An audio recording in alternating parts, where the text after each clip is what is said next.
मौजूदा हालात में नौजवानों को मुस्बत तौर पर खुद से इंगेज करने के लिए, हमारी बलूचिस्तान हुकूमत से इंगेज करने के लिए, आप लोगों से इंगेज करने के लिए, खुद से इंगेज करने के लिए क्या आपके पास इस वक्त मंसूबे हैं कि वहाँ का नौजवान जो है वो आप लोगों से डायरेक्ट राब्ते में हो?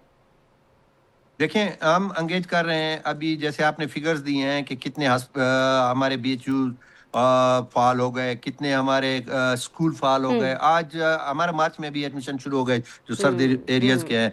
तो आप उठा के मीडिया देखें, हर लीडर, हर एमपीए रिक्वेस्ट कर रहा है अपने इलाके में कि जी हर 5 साल के बच्चे को स्कूल में दाखिल करें। इसके साथ साथ हमने पूरी दुनिया खोल दी है इनके लिए, नौजवानों के लिए हमने दुनिया खोल दी है कि जाएं जी, स्किल्ड हैं, जाएं आप किसी मुल्क में भी आप काम करें, हम उनको सपोर्ट कर रहे हैं। एजुकेशन के सिलसिले में जो दुनिया की किसी यूनिवर्सिटी का वो कोई सोच ही नहीं सकता था, आज गरीब से गरीब बच्चा जो है ना, ऑक्सफोर्ड और इंग्लैंड की, ऑस्ट्रेलिया की, कहाँ पे वो एजुकेशन हासिल नहीं कर रहे।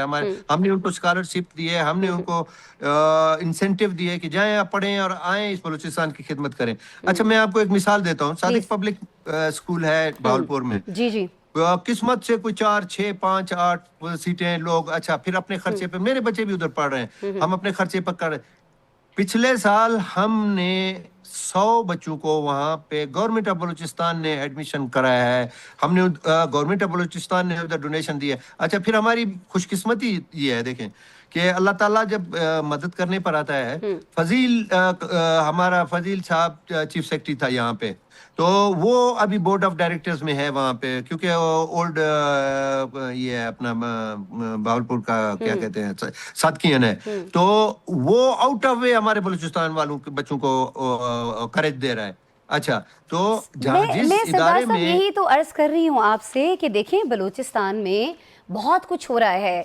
हम तस्वीर का सिर्फ एक रुख देख देख कर हम सोचते हैं कि बलूचिस्तान में पता नहीं क्या हालात हैं, कितने बुरे हालात हैं। तो हमने ये ज़रूरी समझा कि हम इससे अपने इस प्लेटफॉर्म से, अपने इस शो के तवस्सुत से लोगों तक असल सूरत हाल पहुँचाएँ, और आपने पहुँचाई भी।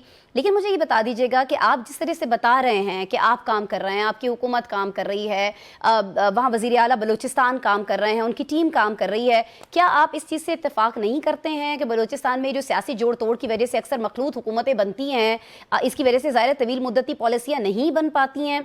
तो अगर एक पायदार हुकूमत वहाँ पर हो और पॉलिसियों का तसलसल रहे तो ये बहुत अच्छा होगा, बहुत बेहतर होगा बलूचिस्तान के लिए। सरदार साहब जी, आत्मा ऐसा है कि देखें, बलूचिस्तान की सिचुएशन, बलूचिस्तान का जो केमिस्ट्री है वो बिल्कुल पंजाब और सिंध से अलग थलग है। ये तो है। देखें, बलूचिस्तान में ट्राइबल सिस्टम है।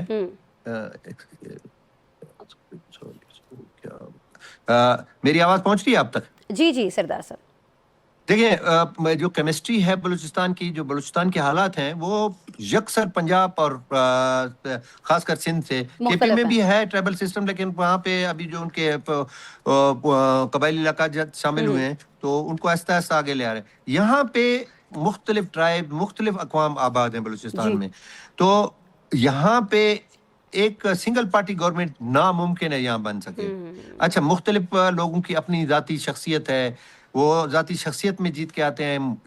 कुछ जो है ना, मिसाल के तौर पर जमीयत उलमा इस्लाम फजलुर रहमान ग्रुप है, कुछ उसके ले आते हैं, कुछ पश्तूनख्वा मैप के ले आते हैं। इसी तरीके से जो है ना, नेशनल पार्टी है वो अपनी सीटें ले आती है। इसी तरीके से एएनपी है, इसी तरीके से बीएनपी अवामी है, इस तरीके से हमारी मुस्लिम लीग है, इसी तरीके से पीपल पार्टी है। ज्यादातर यहाँ पे असर रसूख समझें या इन्फ्लुएंस समझें, ये शख्सियत पे चलता है। तो उस वजह से मखलूत हुकूमत बनती है।